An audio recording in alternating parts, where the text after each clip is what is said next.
You're watching Going Underground with me, Afshin Rattansi. Coming up in the show, the civilian death toll is mounting with America and Britain at war again in the Middle East. So, what are the risks of a British war without end? We ask veteran Middle East reporter Patrick Cockburn about what lies ahead.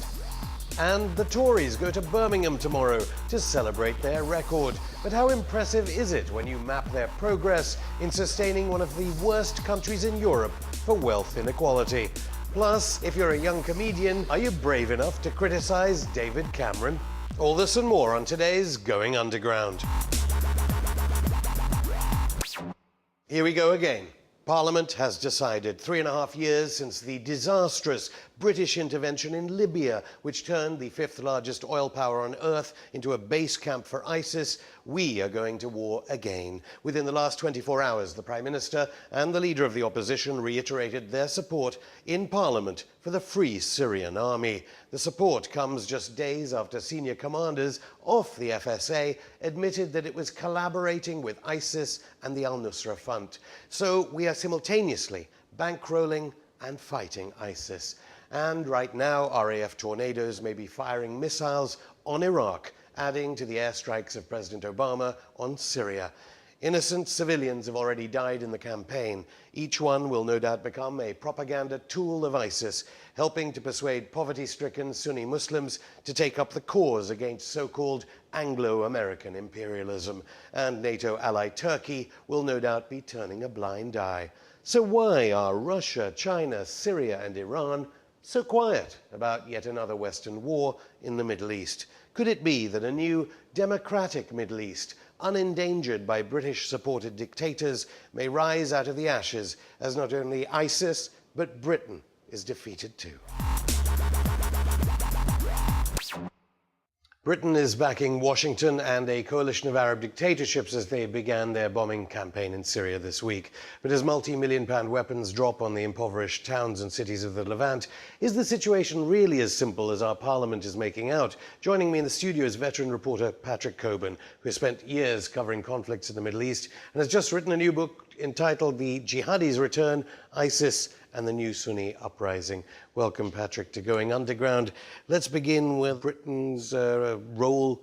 Would even be legal against this network of death, as President Obama calls it? I don't know if it's legal, but it is sort of signing up with one of the great sort of political messes in history, or plunging into the mess, if you like, that Britain will play a small role in an air campaign. Will this air campaign succeed in eliminating or even containing ISIS? Extremely unlikely. It failed when the Americans had 150,000 troops in Iraq, and it failed obviously in Afghanistan.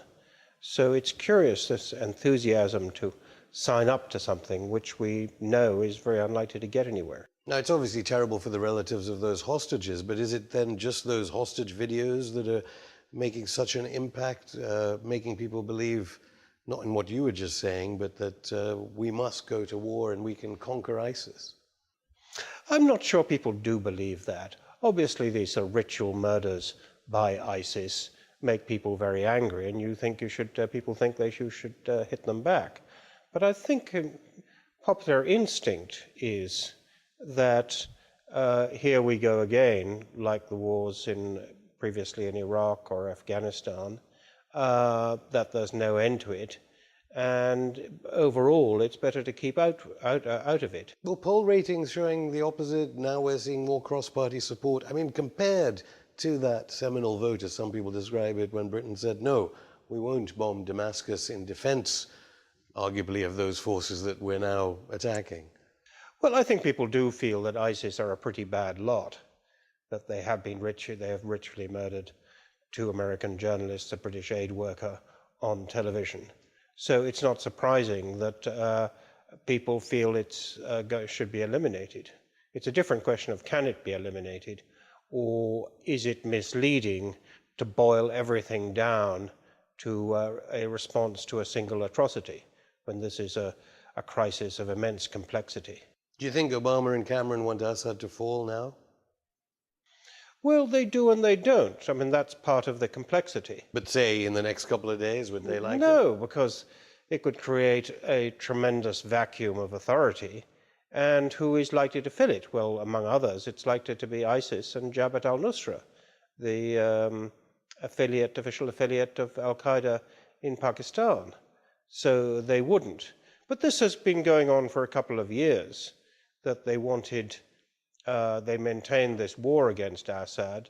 The purpose of negotiations at Geneva, too, according to the US, was meant to be the transition of Assad from power, getting rid of Assad, although it was obvious that Assad controlled 13 out of 14 Syrian provincial capitals, that he wasn't going to go. So in fact, this was a recipe for continuing the war. So why did they do this, and why now aren't they, are they talking to Assad? They obviously are talking to Assad covertly, as one sort of former British diplomat put it to me, what do you think intelligence services are for? Because they seem to suggest there were sources to the mainstream media even saying they did let them know, what, in the UN canteen in New York? They let them know through Jaffrey, the Samantha Power told Jaffrey, the Iraqi foreign minister, who told the Syrians. But, at a more serious level, have they been telling them things? They obviously have, through third parties, And so obviously there is a connection there. But it's part of the tremendous mess in Syria, that by allowing this war to go on for so long, pretending that they wanted Assad to go, but not really wanting Assad to go, that they created conditions in which ISIS has grown up. Now they don't want to do a U-turn, because no government does want to do a U-turn. They don't want to offend the Saudis and others who were backing the jihadis previously. But they obviously are acting in parallel with Assad and to some degree collaborating with him. So you chart about the changes maybe that have been occurring in Saudi Arabia as regards their funding of ISIS. Do you think someone from outer space would look at this and say Britain has basically been doing Saudi bidding now for years?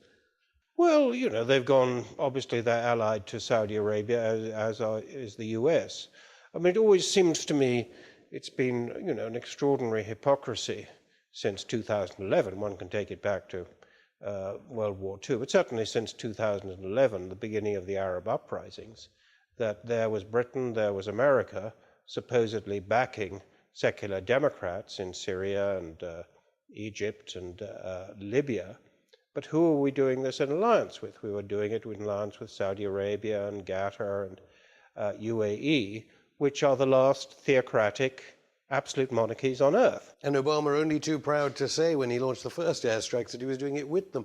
I want to come down to the you mentioned in the book, people have forgotten maybe about this, that Obama promised that the 28 pages of the 9/11 Commission report which were redacted, were finally going to be released, and they haven't. Why do you think that is? Because they think it will offend the Saudis, because it's assumed that these 28 pages refer to members of the Saudi royal family knowing people or financing people who are involved in 9/11. And they've managed to not publish that now for a decade. But it shows the influence of Saudi Arabia. I mean, I couldn't tell whether it was a failure of intelligence, our intelligence services, or it was a success. At points in the book you mention that, obviously, you say that the NATO ally Turkey were involved in helping ISIS, and you say the Free Syrian Army wholly controlled by Western and Arab intelligence agencies. Oh, yes. I think that, actually, I think the military commander of the Free Syrian Army actually said on the record to an American news agency a few weeks ago that, we're not even in the loop anymore, that the American intelligence sends arms, equipment, instructions straight to our remaining units in Syria, both north and south. And many of these units would now be used against those trying to combat ISIS? Well, we don't know, because that's the complexity, that supposedly there is a third force, which is going to be drawn from the Syrian moderates. A bit difficult to find them on the map, but let's suppose they're there. 5,000 of them are to go to a camp after being carefully vetted, camp in Saudi Arabia, and then they'll come back to Syria. And these poor fellows are supposedly going to fight both ISIS and the Syrian army, the Syrian government. This is sort of an absurdity, but it's a sort of a political excuse. What is really going to happen? Difficult to know, because at some point, this is, we can talk about this in general terms and play around with, but there can be specific decisions taken. What if ISIS attack Aleppo and are attacking Syrian army positions in Aleppo? Who do we support? Yeah, who do we support? Or do we say, well, Britain we don't? bomb both sides? Do we say now we're against ISIS, we're against the Syrian government, so we don't do anything, or do we attack ISIS, in which case that benefits the Syrian government? You've traveled widely in this particular region. You know that, I know you say that rather than reporters, you talk to boys selling cigarettes. When you get information, when you talk to people on the ground, you can see how people would think it's not the incompetence that you seem to characterize it as. It's actually well thought out. David Cameron knows what he's doing. They want to deliberately create a constant state of chaos so they can sell arms to the Persian Gulf dictatorships and so on. Did you witness that view? No, well, people think that. I think one can be over conspiratorial. I don't think one has to think it's just incompetence. Saudi Arabia, you have a monarchy there that has survived a very long time. There used to be Arab nationalists who were trying to overthrow it. They aren't trying to do that now. There used to be socialists who are trying to do the same thing. The Saudis have stayed in business. So obviously they know how to manipulate power, and they know how to manipulate foreign allies like America and Britain.